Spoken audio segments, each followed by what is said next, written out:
Olá, boa noite. Como vai? Vai bem? Está no ar pela TV Pantanal, canal 22, emissora do Grupo Gazeta de Comunicação, programa Opinião. Cá estamos de volta ao vivo no seu canal 22, Rede TV. O programa Opinião hoje, num dia muito especial, porque choveu, né? Cuiabano, quando chove, já fica em estado de graça, porque aqui é Cuiabrasa, né? Dá um refrigério, E aí, isso é muito bom, não é? E amanhã parece que tem frio chegando aí, então tá daquele jeito aí pro vinho, pro cappuccino, enfim. O Opinião hoje recebe José Medeiros, mais uma vez aqui, deputado federal pelo PL, está aqui conosco, não é? Como diria Roberto França, flamenguista, que nem eu, que nem o Roberto França. Então, e que nem uma nação aí que se eu for falar aqui vai demorar o dia inteiro e a noite toda. E o Medeiros tem muitos assuntos para a gente falar. Tem o pleito que se aproxima em 26, tem aí a pré-candidatura dele, Senado, tem o PL que também tenta costurar aí suas alianças para o ano que vem. Tem a performance do Medeiros lá no Congresso, especialmente na Câmara, tem as pautas muito polêmicas, IOF, e muita coisa rolando em Brasília.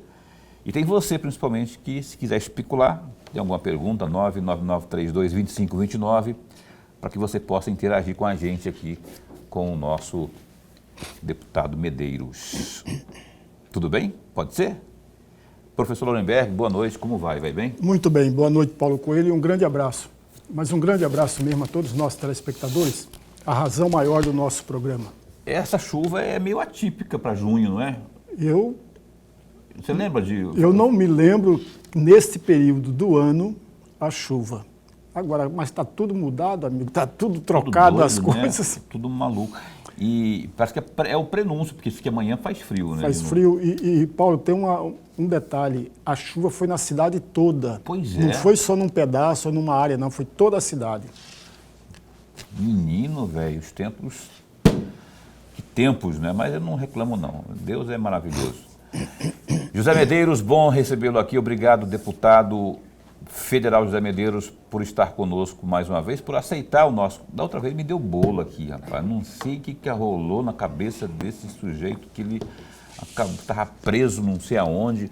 Quando ele falou preso, eu falei, meu Deus do céu, um liberal preso? Não, estava preso no trânsito, no aeroporto, coisa do tipo assim, enfim, questão de fluxo de tráfego aéreo, enfim, não lembro. Lembro que era alguma coisa assim de trânsito. Mas agora deu tudo certo, em que pese o trânsito também está congestionado. Hoje, depois que começou a chover aqui, o trem fica feio para andar. Bom recebê-lo aqui. Rapaz, eu vou perguntando logo, porque eu, enquanto cidadão, ainda estou indignado por conta da roubalheira nos velhinhos, no INSS. E aí a gente fica aí naquela expectativa de uma CPI séria, não é? Que traga aí mais luz em cima disso e, consequentemente, prender quem quer que seja, PT, PL, quem passou a mão no dinheiro dos nossos idosos, dos pensionistas, que seja punido.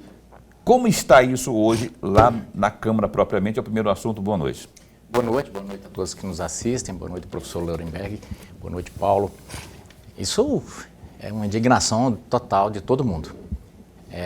Há uma vontade muito forte de se investigar isso e há também, a gente sabe, uma vontade, por outro lado, de bastante gente de blindar totalmente essa CPI para que ela produza uma retumbante pizza, né?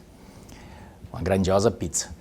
Mas a indignação que se tem é porque, mesmo com tudo isso, essas instituições continuam lá pressionando para que se autorize os descontos. Então, há uma preocupação maior, porque há indícios muito fortes de que bancos também estariam fazendo empréstimos, mandrake, né? O velhinho, a pessoa recebia lá, descontando um empréstimo que ele não tinha feito, né? Tem uma conversa que até o Bolsa Família está na mira desse povo aí para descontar algumas Sim, houve pedido, inclusive do Frei Chico. Foi o sindicato dele ali que pediu para descontar do Bolsa Família e tal. O desconto em si não é desde década de 90 que se autoriza. Eu, por exemplo, sou servidor público e servidor público ser um consignado não é, né? Não é servidor público, né? O consignado é sagrado, né? Uhum. E se não autorizar o consignado, isso dificulta bastante a vida do servidor público. Agora, o duro é quando você não autorizou, né? Mas não sei não. Tem aqui em Mato Grosso, por exemplo, tem aí uma bolha muito. E se estourar essa bolha, e está estourando, viu? Não vai sobrar pedra sobre pedra, porque o cheiro com os pequenos furos dessa bolha é insuportável. Imagina quando estourar mesmo aí, vai ter muita coisa graúda nisso. Sim, com certeza. O que parece é que meio que no país inteiro os malandros foram dando um jeito de ficar se pendurando ali nas rubricas dos descontos, né? Agora, essa dos velhinhos, pelo amor de Deus, né? Quem que tá? Eu sei que o PT não aderiu, não assinou pela... Quer dizer, fica falando, fala e na hora de assinar mesmo para fazer... Não assinou. Não assinou porque para o PT... É muito difícil ele assinar, porque seria... Primeiro assim, governo nenhum gosta de CPI, né? Segundo, o PT ele estaria atirando em si próprio. Por quê? O que ocorre? Desde que acabou-se a contribuição sindical descontada ali, isso criou uma pressão sobre o PT da sua... Porque eu digo que existe o PT, partido, e existe os tentáculos do partido ali. E essas ramificações, que são os centrais sindicais, que são os sindicatos. E havia uma pressão muito forte sobre o PT, sobre o governo do PT, para voltar à contribuição sindical. O governo não conseguia isso junto ao Congresso. E esses sindicatos estavam caçando jeito de se subsidiar de tudo que é forma. E encontraram essa brecha e entraram forte. Isso trouxe problema para o governo do PT, trouxe problema agora do tamanho do mundo para o PT, porque vai ter que ter uma CPI, não tem como. E foram bilhões, e entraram rasgando, né? E aí começa a puxar coisa que vem de muito tempo, né? Vem de muito tempo. Tem sindicato aí que está há mais de 20 anos nessa brecha, né? Que só muito depois outros foram descobrir que era possível entrar por aquela lacuna ali, né? E o fato é que agora tentaram politizar, é desse governo, é daquele governo. Não, o dinheiro é do aposentado, não importa o governo, tem que, como diz você, quem for podre que se quebre. Então a CPI, a meu ver, e é uma das coisas que eu quero conversar com o presidente da CPI, o Omar Aziz, e com quem quer que seja o relator, para que a gente possa tratar ladrão como ladrão. Seja ele de que partido for, seja ele... Exato. Eu vi o senhor Lourenberg para a participação primeira dele aqui. Antes, eu quero só dizer que eu vi, e não é segredo para ninguém, não é? Os veículos sérios, não é? De imprensa têm divulgado o relatório e os gráficos, justamente para dizer aonde aconteceu a explosão da roubalheira, não é? A explosão da roubalheira, e que foi de 2023 adiante, não é? É porque, e sabe por quê, Paulo? É justamente por isso. Eles estavam pressionando muito para poder arrumar um jeito de subsidiar. No momento que o governo assume, ainda mais era o Lupe que estava ali, não ia ter como, vamos dizer, segurar aquilo ali, e eles partiram para cima ali com gosto de gás mesmo. Agora, deixar isso proliferar que foi difícil, né? Que foi duro. Deixou seguir, né? Olha só, todos os deputados federais de todos os partidos, inclusive, evidente que a gente não tem do PT, mas tem os que são próximos ao PT, que se alinham ao PT, como o Emanuelzinho, o Juarez Costa. Todos estão sendo constantemente convidados para vir ao programa Opinião. Você vê sempre aqui o Medeiros, a Fernanda vem de vez em quando, o Assis vem com uma certa constância, o Rodrigo da Zaeli já veio também, o Barbudo vem também, vez ou outra. Eles vêm porque aceitam vir, não existe persuasão além do convite propriamente. Então, só para que você fique ligado, que a gente, quando eu falo do PT aqui, eu tenho a minha opinião própria, no programa que é opinião, eu tenho a minha opinião, só que eu antes de qualquer coisa, eu sou profissional. Se vier aqui um petista, um comunista, quem quer que seja, um socialista, será tratado do mesmo jeito, com profissionalismo. Perguntar não ofende. Vou perguntar, não vou responder, não vou bater boca com ninguém. O Lorenberg fará a mesma coisa, como também sempre trata aqui, dá bem todo mundo. Então, só para deixar claro isso aí, para ter alguns que perguntam, né? Mas aí você não... Eu convido, falei com o Emanuelzinho, tem 3 dias a respeito. Não, eu vou. Aí você liga para ele, não atende, manda mensagem, não responde, liga para a assessoria também, não. Aí, bom, para dizer que o espaço está aberto, será um prazer enorme trazer. Até porque não sou eu, nem é o Lorenberg, com seus olhos... O povo tem medo do professor Lorenberg. Não sou eu. É para falar com o povo, que na ponta é quem vota. Amanhã, que eu falo, é 2026, é hora de pedir voto de novo para o povo. E aí? Sabe? E às vezes eu percebo um certo estrelismo, assim, que... Tem gente do PL também que faz um negócio... mas faz como diria minha bisavó, um doce, né? Mas vem de vez em quando. Perde o programa. Agora tem outros. A Rosa Neide, quando veio da última vez aqui, inclusive, ela falando aqui da... Mentira, ela não veio não, veio alguém aqui, acho que um reitor. Da onde foi, Lorenberg? Do IFMT. Do IFMT, falando de emendas, né? E aí... fulano de tal, o deputado fulano de tal, entrou com a emenda, apresentou a emenda tal para o IFMT, que não sei o quê. E ele não falou o nome da Rosa Neide, que estava assistindo ao programa naquele momento. Ela ligou aí e falou, opa, peraí, nego, e eu?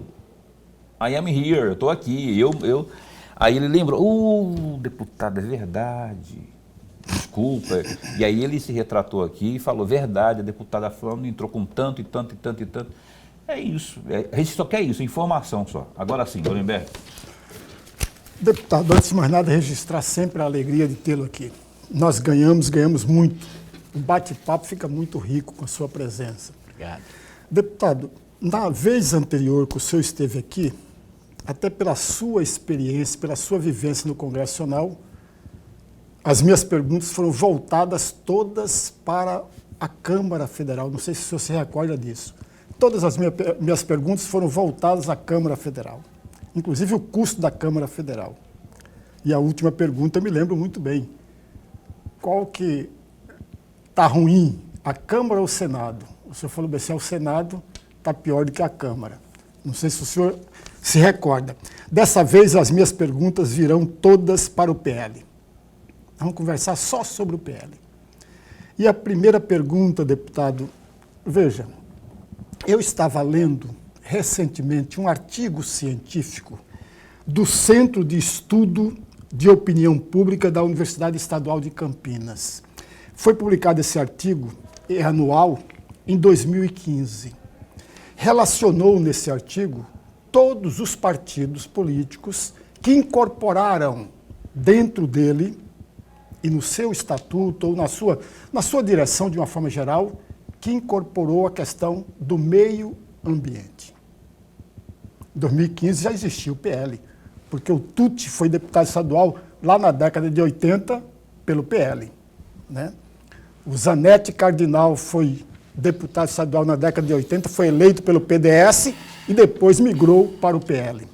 Mas voltando aqui, em 2015, são 16 partidos políticos que incorporaram dentro dele a questão do meio ambiente. 3 não incorporou totalmente, mas uma parte dele. É claro que alguns desses partidos não existem mais, como, por exemplo, o PTB. Não existe mais. Mas o PL não aparece em nenhum momento que incorporou o meio ambiente no seu direcionamento, na sua discussão. Por isso a minha pergunta é exatamente essa. O que existe de fato, deputado, dentro do PL a respeito do meio ambiente, de preservação do meio ambiente? Existe alguma documentação que direciona desse lado? Existe uma orientação nacional defendendo o meio ambiente ou uma orientação diferente? É uma pergunta, não é uma afirmação. Uma orientação diferente. Vota tudo contra qualquer coisa que defenda o meio ambiente. Muito obrigado pela pergunta, professor Lorenberg, pela provocação. Na verdade, o PL é um dos partidos que talvez mais defenda o meio ambiente, porque nós não fazemos com palavras, a gente faz com ações. E de que forma? Nós temos partidos que vivem com o meio ambiente na boca, que são contra qualquer tipo de ação que se faça, rodovia ou qualquer coisa que vá fazer, está sempre lá. Por quê? Não usa o meio ambiente não é uma causa dele. A causa dele não é a causa, é o pano de fundo, o trampolim para ele se mostrar ou para se apresentar em viagens ao exterior. E, na verdade, usa isso como um ativismo quase que piegas. O que acontece? O que o PL entende? Nós temos uma legislação, professor Lorenberg, que com certeza é a melhor do mundo. Se não é a melhor, a mais rigorosa. O Código Florestal. Exatamente. E nós temos, no Brasil, do Oiapoque ao Chuí, nós temos instrumentos, institutos de proteção ao meio ambiente que não existe em outros países. Por exemplo, reserva legal. Reserva legal, se o senhor tiver uma fazenda no bioma amazônico, o senhor só pode utilizar 20% dele. Se o senhor tiver em alguma parte do país, o senhor pode utilizar um pouco mais, mas sempre tem que ter a reserva legal. As encostas de morros no Brasil são totalmente protegidas, e há de quem eu fizer o contrário. As margens dos rios são protegidas de acordo com a largura desses rios. E de repente o senhor fala, então você fala que nós não temos problemas ambientais nenhum. Óbvio que temos. E na maioria das vezes, o grande problema mesmo ambiental estão nas cidades. Mas isso é assunto para uma outra hora. O que acontece? Nós já temos a reserva legal, nós temos todos esses institutos que eu falei aqui, ainda temos parques, nós temos reservas indígenas, nós temos muitas, eu diria, muitas travas para a proteção do meio ambiente. Agora, além dos bichos, além da fauna e da flora, nós temos um tipo de bicho especial, que a gente defende muito bem, que é o bicho-homem. E aí, o PL é totalmente a favor da Amazônia, da Amazonas, da proteção da Amazonas, e também das pessoas que estão ali na Amazonas. Então, eventualmente, quando a gente vota contra algumas coisas que aparecem, são os exageros que ocorrem. Você quer ver, professor Lorenberg, um exagero que a gente vê que a coisa está tomando um contorno? Se o senhor estiver na fila, se eu estiver numa fila, por exemplo, o senhor está numa fila e chega uma senhora de 80 anos para entrar na prioridade ali, e a pessoa estiver surtada e der um soco e quebrar a cara da velhinha, vai os dois para a delegacia e esse sujeito que deu o soco vai sair primeiro do que ela, porque ela vai ter que fazer exame de corpo de delito e ele vai assinar um termo circunstanciado e com certeza vai sair daí a pouco. Isso aí vai vir depois, óbvio, vai responder, mas ele sai primeiro do que ela. Se ela tiver com um cachorro, um cão-guia, e a pessoa, ao invés de dar um soco nela, dá um chute no cachorro, ele já vai preso e já fica lá, por crime inafiançável. Então, e nós temos vários outros exemplos de que hoje nós temos bem valorado, muito bem valorado a questão ambiental no país. Então, não necessariamente precisa ser eu acho que ter uma coisa ali no partido para que possa se defender. Agora, o que a gente precisa fazer é valorar também o ser humano. Mas o PL não tem absolutamente nada contra a pauta ambiental. Nós estamos totalmente a favor do Código Florestal, do Código Ambiental. Somos totalmente contrários aos exageros, aos ativismos, aos engajamentos, à conversa fiada e às pessoas que legislam infralegislativo, ou seja, legisla através de portarias, através de chincanas judiciais, impedindo o progresso desse país. Por exemplo, nós estamos há quase 5 anos, aliás, há mais de 5 anos com a Ferrogrão parada por causa de filigranas. Então o PL é contra isso, mas no restante, eu diria que é um partido que ele é extremamente seguidor do que diz a lei. Agora, para além da lei, não dá, por exemplo, para a gente concordar que por causa de uma portaria, o sujeito chega na sua fazenda, queime sua casa, seu avião, seu trator, tudo que você tem, fala assim, não, porque tem um crime ambiental. Bom, se tem, então vamos seguir o devido processo legal.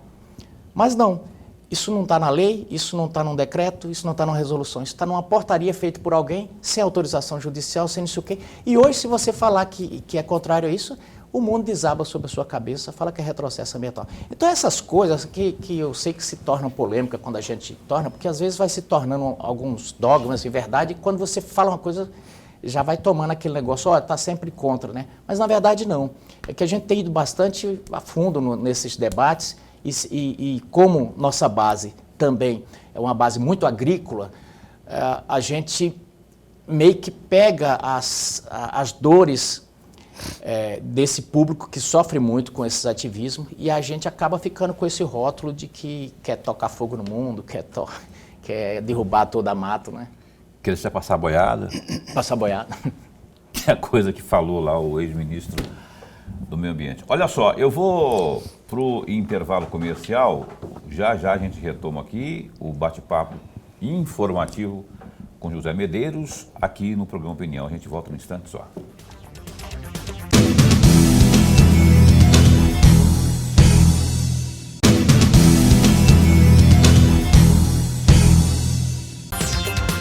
Pois bem, cá estamos de volta aqui, programa Opinião, vamos correndo para o GD, que é o Gazeta Digital. Dá um clique aí, rapaz. Olha só, www.gazetadigital.com.br. O prefeito de Cuiabá, o Abílio, ele anunciou à imprensa que o administrativo do Executivo Municipal tomou conhecimento de dívidas do órgão perante a empresas financeiras que realizavam empréstimos consignados com desconto direto na folha salarial de servidores ativos e inativos. A estimativa é que o montante chegue a 50 milhões de reais, tornando-se necessário uma proposta de parcelamento a longo prazo. Em entrevista à imprensa na semana passada, Abílio afirmou que a antiga gestão, leia-se Emanuel, no caso, né, descontava o valor dos empréstimos dos servidores, mas não os repassava o pagamento às empresas financeiras. Aspas para o Abílio. Provavelmente teremos que mandar um projeto de lei para a Câmara fazendo parcelamento dessa dívida para poder fazer a quitação. A Prefeitura de Cuiabá, na gestão do antigo prefeito, descontou do servidor público o valor do consignado, mas não repassou ao concessionário, não repassou ao banco. O funcionário achava que estava pagando o consignado, mas a agência que fornecia o crédito não recebia aquele recurso, disse o glorioso prefeito de Cuiabá. Outra notícia do GD é o seguinte: cerca de 62 mil servidores públicos de Mato Grosso firmaram contratos com empresas consignatárias e podem ter sido alvos aí de cláusulas abusivas, como diz o deputado estadual Wilson Santos, do PSD.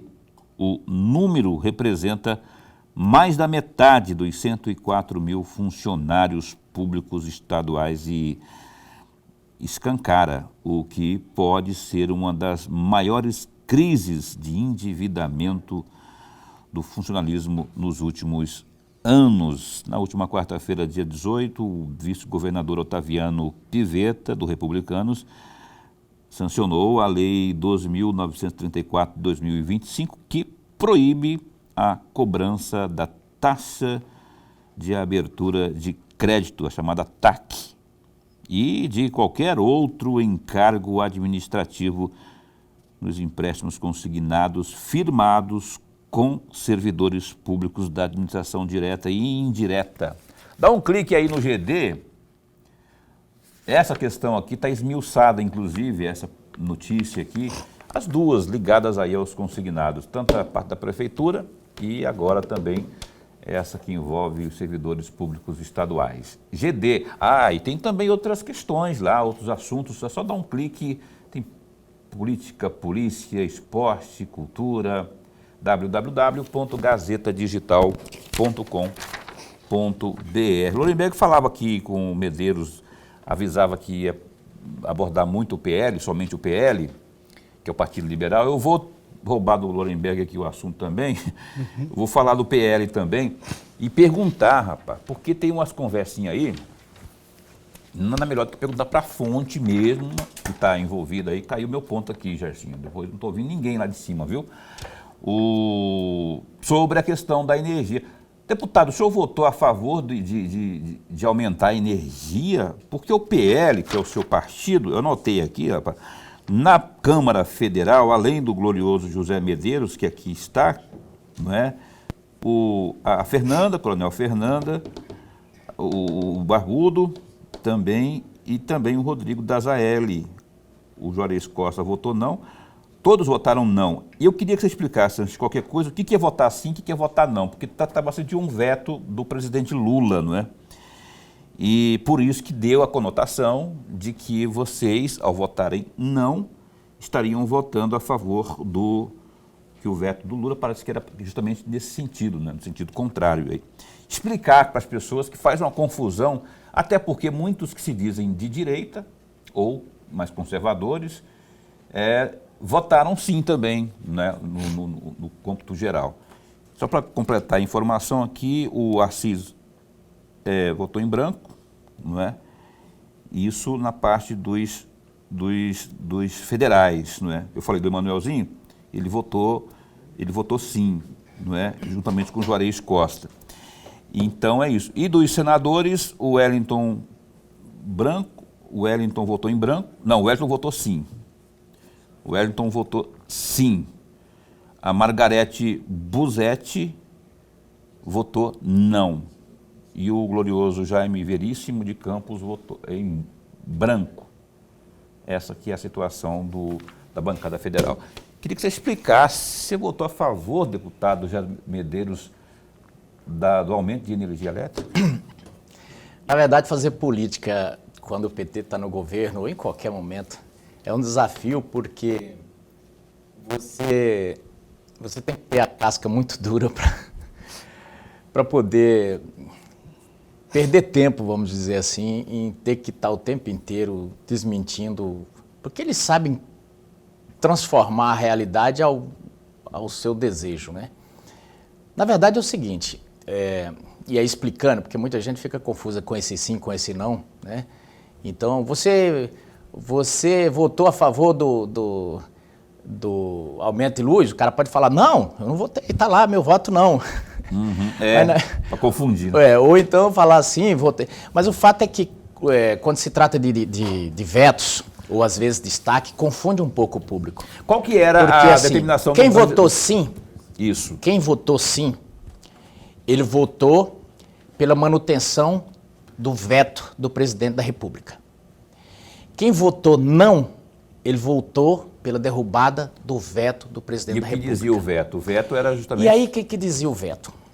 Veja só, nós temos uma situação seguinte, que o governo, em determinado momento, porque o nosso sistema elétrico, ele é todo moldado ali pelo governo, todo engessado pelo governo, e tem suas diretrizes, de a forma como é que é comercializada essa energia, se é por leilão, se não é por leilão, e por aí vai.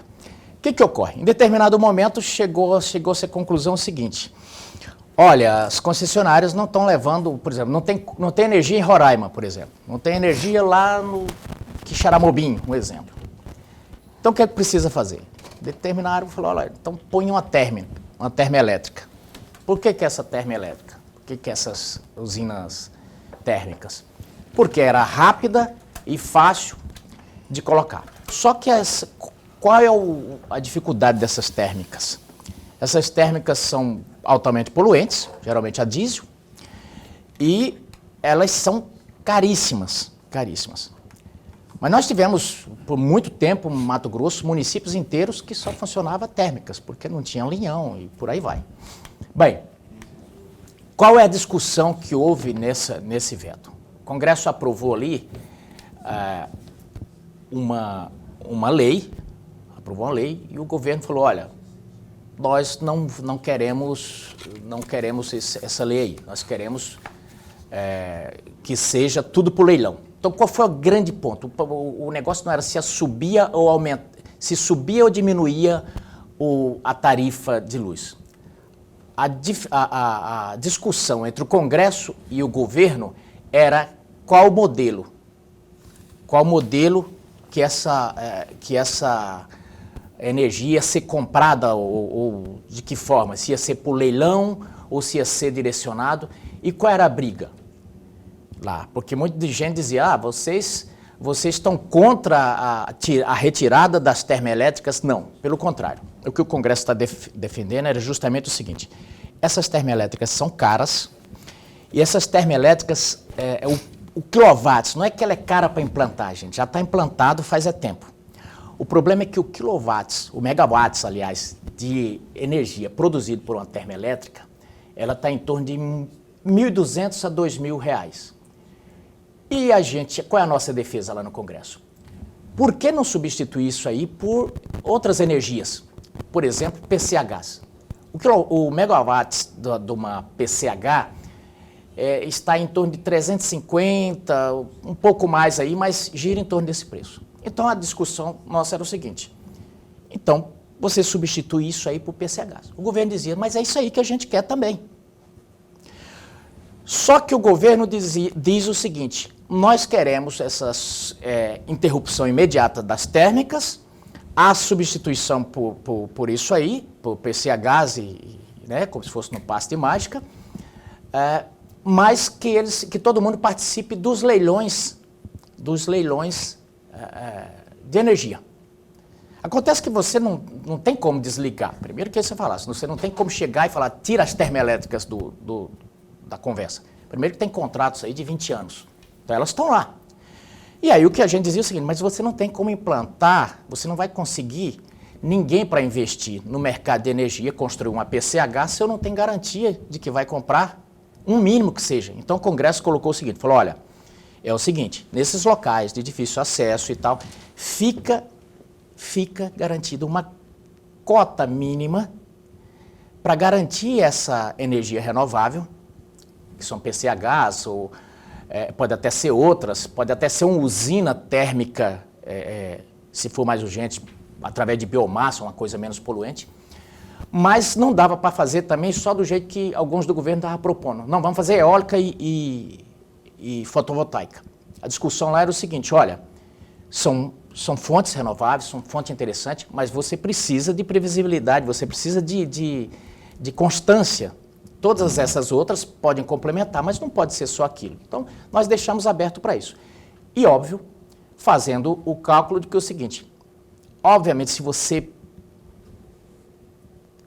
como comprador, você dá uma garantia de compra de energia para o investidor, ele vai se interessar em fazer a PCH. E automaticamente, como essa PCH é bem mais barata, automaticamente isso aí vai gradativamente substituindo essas térmicas. Isso é uma questão óbvia. Agora, não dava para você conceber, vamos fazer a lei aqui e já jogar que está autorizada a PCH, sendo que a térmica já está instalada, quer dizer, e está com garantia de compra, porque essas térmicas estão com garantia de compra. Aí você vai colocar para o outro disputar. Fala assim, ninguém vai se interessar. A nossa preocupação é com o interesse das pessoas. Bem, aí a discussão passou para rasteirice, né? Porque aí simplesmente o governo disse, somou tudo e disse que nós estamos colocando mais encargos e calculou isso com os números que o PT é muito bom e pôs um preço exorbitante e falou, sua tarifa vai subir tanto. E nós mostramos os cálculos, falamos, vamos lá, para um consumidor, você aí, por exemplo, você paga R$300 de energia. E nós colocamos os cálculos. Digamos que o Brasil tenha lá 80 milhões de consumidores. Quando você multiplica lá, você gerando uma energia bem mais barata, a estimativa que deu ali que ia dar em torno de 12 bilhões de economia ano. Quando você divide isso, ia dar uma diminuição em torno de R$3,50 na conta de cada brasileiro. É a conta nossa. A conta do governo é totalmente oposta. Agora, o governo tem mais meios de comunicação para dizer que nós estamos subindo. Agora, nós temos números de dizer, a PCH, isso é verdade, não tem como dizer, a PCH ela é mais barata, é muito mais barata do que a termoelétrica, e eu não vejo outra saída em locais como Nortão de Mato Grosso, outros locais do Pará, do Amazonas, Rondônia, que não seja você partir para uma fonte de energia que nós temos em abundância, como as PCHs. Aqui, por exemplo, existe uma discussão muito pequena que eu acho que atravanca o desenvolvimento dos municípios daqui da Baixada Cuiabana. Por exemplo, diz que criaram-se uma vaca sagrada. Se eu colocar PCH no Rio Cuiabá, vai acabar com o Rio Cuiabá. Se não houver fiscalização, acaba Cara, mesmo. se você fizer as coisas como deve ser feito, você pega o rio, aquele lá do Sydney, onde tem aquela ópera lá na Áustria, né? Você vai ver só dentro daquele próximo da cidade ali, deve ter umas 6 ou 7 usinas PCHs. Agora, o que precisa fazer é fazer bem feito. Agora, Respeitar a legislação. você do jeito que o governo está fazendo, fica praticamente impossível de você ter investimento em hidrogênio verde, que podíamos ter uma usina aqui já. Se esses empreendimentos aqui não tivessem sido barrados no Rio Vermelho, nós já tínhamos aqui em Acorizal, aqui na região, usinas de hidrogênio verde. Quer dizer, por quê? Esses investimentos geralmente vêm casados. Mas aí o que ocorre? Como no Brasil, o nosso sistema elétrico, quando o governo fala, não, nós defendemos o livre mercado, que com os leilões a energia vai ser mais barata, isso é engodo, ele está te enganando. Na verdade, o mercado da energia não é muito diferente de vários outros mercados, por exemplo, o da carne. Arruma-se um bocado de compadre e, na verdade, nós vamos tendo, ao invés de livre mercado, nós vamos tendo uma cartelização, um capitalismo de compadres, que isso vai tomando conta e daí a pouco você está todo engessado. Mas não houve votação para aumento ou diminuição da tarifa de energia. O que o governo está dizendo é uma mentira.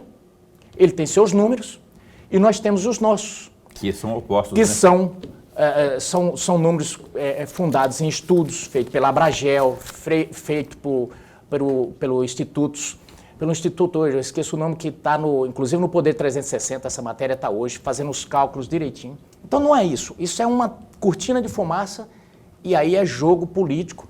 Eu não tenho dificuldade nenhuma de dizer que eu votei pela derrubada do veto do governo, porque, a meu ver, o governo está equivocado nessa linha. Equivocado nessa linha e de forma muito sem vergonha, fazendo debate político tacanho de dizer, fulano votou para aumentar a conta de luz. Isso é uma mentira. Ok, aí. E assim, é polêmico o negócio. O Nicolas está aí tentando, está se descabelando para tentar responder justamente esse tipo, que é justamente o oposto, né? O Nicolas votou sim. E votou errado. Votou sim, mas ele votou errado. Tem os argumentos dele. Eu vou ter que ir para o intervalo comercial, mas eu prometo que a gente retoma isso. Porque eu estou falando para você que é polêmico, que tem uns que votam assim, tem outros que votam assado, e aí cada um defende o seu ponto de vista. É um assunto difícil. É difícil. E ele que venha explicar isso, às claras, né? Para o eleitorado que ano de eleição. Eu particularmente tenho dificuldade, se eu tiver certeza absoluta que o meu candidato, se é senador, deputado, se ele se posicionou lá no Congresso de uma forma contrária àquilo que eu defendo, eu vou ficar com o pé atrás, né? Então é bom que se explique. Por isso existe o programa Opinião. Se o Lorenberg não se importar, você pode abrir o próximo bloco, porque eu tenho que ir para o intervalo comercial. O Lorenberg Alves, nosso professor, abre o próximo bloco, a gente volta num instante só.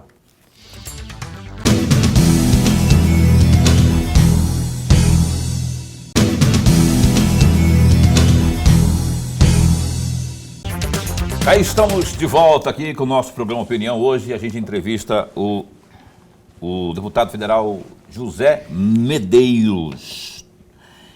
Ele dizia aqui no intervalo que o Lorenberg andou. O Lorenberg não consegue segurar nessa. Perguntando, e aí, tá firme? Como é que tá? Não sei o quê. Para disputar ano que vem. O Lorenberg vai perguntar agora as coisas dele. Só quero mandar um beijo para a Giovana, que está acompanhando a gente lá no Pedra 90. E ela está acompanhando lá no Pedra 90, Giovana Santos. Obrigado, viu? A Solange, lá do CPA1, também está com a gente. A Maria Lúcia, do Planalto, bairro Planalto. Tem a Adriane, que está acompanhando o programa lá no bairro Santa Isabel, acho que é Cuiabá, Santa Isabel de Cuiabá. Tem mais aqui uma turma que está aqui mandando só alô, não está pedindo, perguntando. Então tem um deputado desse aqui, se eu estou em casa, eu ia perguntar tanta coisa para ele. O Gustavo também está acompanhando o programa Opinião, aqui bem perto, no bairro Alvorada. Professor Lorenberg, por gentileza.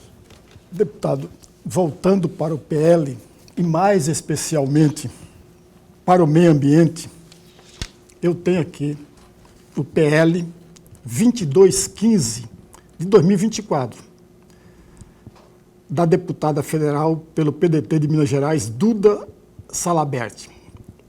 Essa PL institui o Dia Nacional para a Ação Climática. Eu fiz questão, deputado, de destacar aqui o artigo 2º desse PL.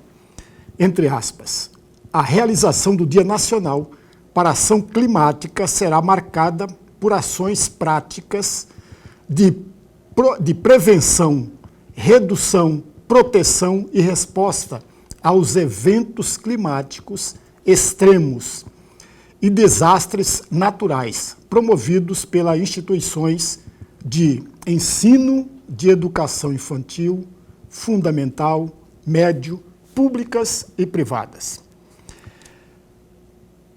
No dia 12 de fevereiro, quando esse projeto veio para a Câmara Federal, para o plenário da Câmara Federal, o deputado federal Sóstenes Cavalcante, ele entrou com pedido, com um requerimento, melhor dizendo, para tirar da pauta esse projeto. É claro que foi para plenário para ver se o requerimento é aceito ou não. 125 parlamentares votaram pelo sim. Ou seja, retirar da pauta o projeto. E 236 parlamentares votaram não, para manter na pauta. O senhor votou para tirar da pauta. Não foi só o senhor, não. O deputado Assis, Juarez Costa, a deputada Fernanda e também o Barbudo. Coincidentemente, todos o PL que votou para retirar. Exceto o Assis, que é do União Brasil. Do União Brasil. Aí tem uma fala, eu li todas as falas contra o projeto. Tem uma fala aqui da deputada Bia Kiss, do PL do Distrito Federal. Entre aspas, este projeto parece inocente, pois institui o Dia Nacional para a Ação Climática a ser comemorado no dia 27 de abril, criando mais um feriado. O projeto não fala em feriado. Ela parece que estava na Lua e o projeto estava aqui na Terra. Aí vai, continua. Tendo com a instituição de um dia, e aí vem as obrigações, e aí vem os deveres, e aí vem as penalidades. Nós não podemos concordar com isso. O projeto não fala nada disso.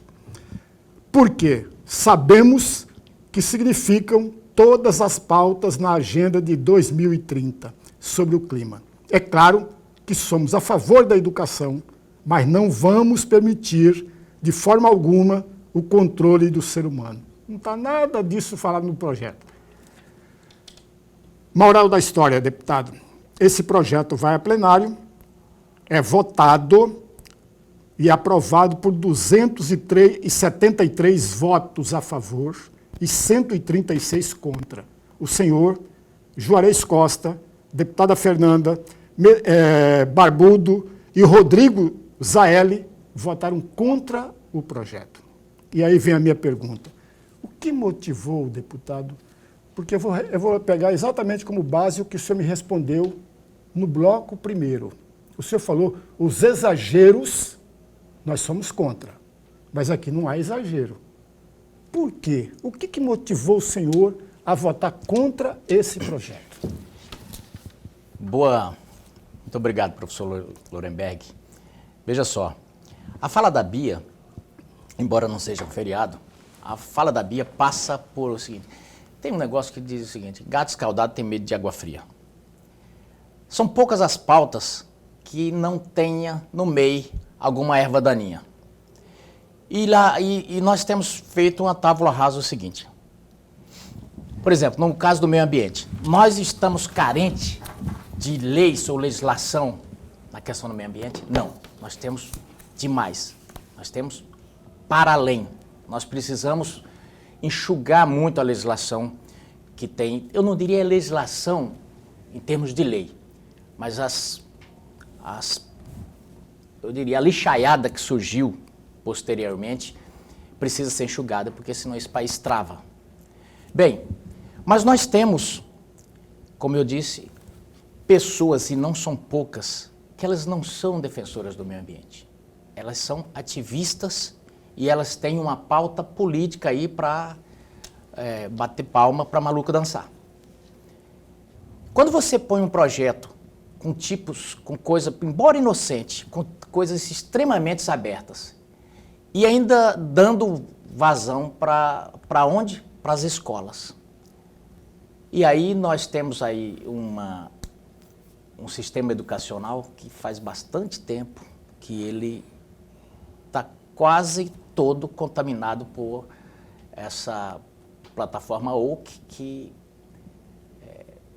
parece teoria de conspiração, mas é o que a gente vê na realidade. Surgiu o wokeismo surgiu lá nos Estados Unidos como um alerta para as pessoas que estavam sendo discriminadas ou presas por questões raciais. E aí, daí a pouco, aí começou com pano de fundo da questão do racismo, passou para outro pano de fundo, para outro, de forma... E a plataforma ambiental virou uma coqueluche disso. E agora, dentro da plataforma ambiental, essa subespécie da questão climática, que muita gente chega e enche a boca para falar desse desastre climático e tal. Bem, são preocupações que nós temos de ter. Agora, a pergunta que a gente sempre faz lá é o seguinte, está faltando legislação? Não, está sobrando. Então, nós vamos colocar mais um negócio e vai meter lá nas crianças. Esse pessoal tem um fetiche por inculcar as coisas na criança. E aí é o seguinte, se você pode evitar, para que você colocar um negócio desse? Nós já temos aulas que você pode muito bem trabalhar o meio ambiente, nós temos dia do meio ambiente, nós temos de sobra momentos para você fazer essa discussão. A nosso ver, era só mais uma plataforma política, um negócio aí. É válido ela propor isso, mas assim como era válido a gente desconfiar das boas intenções. Ok. Está aí, portanto, esse assunto sobre esse projeto propriamente. Eu tenho pouquíssimo tempo, eu tenho 2 assuntos para abordar aqui ainda. E, rapaz, eu queria muito saber como é que está a situação do IOF. Viu o Lula, rapaz, o presidente Lula, eu fiquei tristinho com o Lula, quando ele falou isso. Falou que o IOF do Haddad não tem nada de ruim, nada demais. Ele falou assim que o ponto principal das mudanças, não é corrigir aí a tributação aí de, aspas, setores que ganham muito dinheiro e que pagam muito pouco, né? Ele é adepto daquela loucura, maluquice, idiotice tirar do pequeno, tirar do grande para dar para o pequeno. E eu queria saber qual é a sua opinião sobre essa questão do IOF, como é que está isso lá? Bem rapidão para a gente falar de política. Olha, tem dado um sono de ouvir o Lula ultimamente, porque o debate é muito rasteiro, muito pequeno. É sempre assim, é bem maniqueísta. Ou está subindo, ou está votando, ou está subindo a energia, ou descendo a energia, ou é rico contra pobre, quer dizer, e tudo com muita mentira. Tudo com muita mentira. O fato é que a cada 37 dias o Brasil criou ou aumentou um imposto nesse governo do Lula.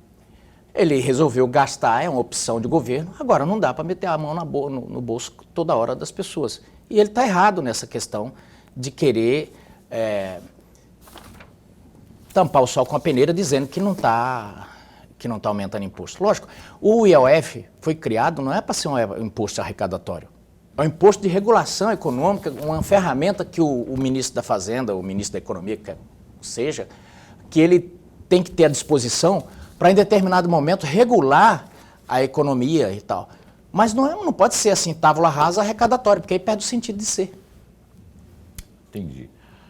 Falando de política partidária e pleito 2026, eu quero saber como é que está o seu projeto, se está firme o projeto do PL de ter a sua candidatura ao Senado no ano que vem, como é que está a sua costura, está viajando, percorrendo o Estado, e como é que está isso hoje dentro do partido e no cenário que você está vendo aí? Janaína está com os olhos, Janaína que é nora do maior nome do PL, um dos maiores nomes do PL, que é o senador Wellington. Queria que você dissesse isso, como é que você está enxergando esse tabuleiro aí? Olha, na verdade a política é difícil, porque é um tabuleiro xadrez onde as peças têm vontade própria, né? Então é difícil. Mas dentro dessas variáveis todas colocadas, a gente vai tentando encaixar. A candidatura de Senado é uma candidatura que você... Não depende só de você, depende de uma série de conjuntura, depende da conjuntura do candidato a governo, enfim. Mas o fato é que essa já é a 4ª vez que eu vou ali tentando construir uma candidatura ao Senado, mas dessa vez, assim, a gente vê que está caminhando muito bem, porque dentro do partido está pacificado a minha pré-candidatura já, tanto aqui no Estado quanto lá em Brasília. Nós estamos aí num novo cenário, que nós tínhamos um cenário onde depois da desistência ali do Odílio falava-se numa aliança com o grupo do governador, mas agora o cenário já está bastante diferente, porque o senador Wellington está correndo o Estado e está trabalhando muito a sua pré-candidatura, então deve chegar de forma muito forte, muito competitiva lá na frente, e com o tamanho que o PL saiu das eleições municipais, então é muito difícil o PL não ter candidato a governo. Então hoje nós teríamos Medeiros candidato ao Senado, o Wellington ao governo? Candidato ao Senado, o Wellington ao governo, e aí o resto seria para composição, né? A vice ou a outra vaga do Senado, mas a gente não sabe ainda, porque falta muita água para Lorenberg, você podia completar para encerrar o programa, se puder ser sobre partido, melhor ainda, sobre eleições, melhor ainda. Bem curtinha para a gente encerrar o programa. Muito rapidamente, deputado, eu estive conversando muito recentemente com o presidente regional do partido, o Ananias, e ele me disse que poderia sim haver uma conversa, uma composição com o governador. Mas aí como faz essa composição, sendo que o Wellington é candidato ao governo do Estado e do outro lado o parceiro dele, o vice-governador, será candidato ao governo e tem a Janaína do MDB que está numa federação, provável federação com o republicano. E aí, como fica esse casamento? Eu fiz essa pergunta esse dia. Eu fiz essa pergunta mesmo esses dias, eu falei, eu não sei como é que eu estou curioso para saber como é que isso aí vai se, né, vai dar jeito. Vai ser um parto de gato, né? Vai ser difícil, vai ser arranhado. O certo é que, para haver a composição, alguém vai ter que ceder, né? Mas eu já ouvi falar que o senador Wellington não cede, nem que o Pivetta também não cede, né? Então, como só tem uma vaga...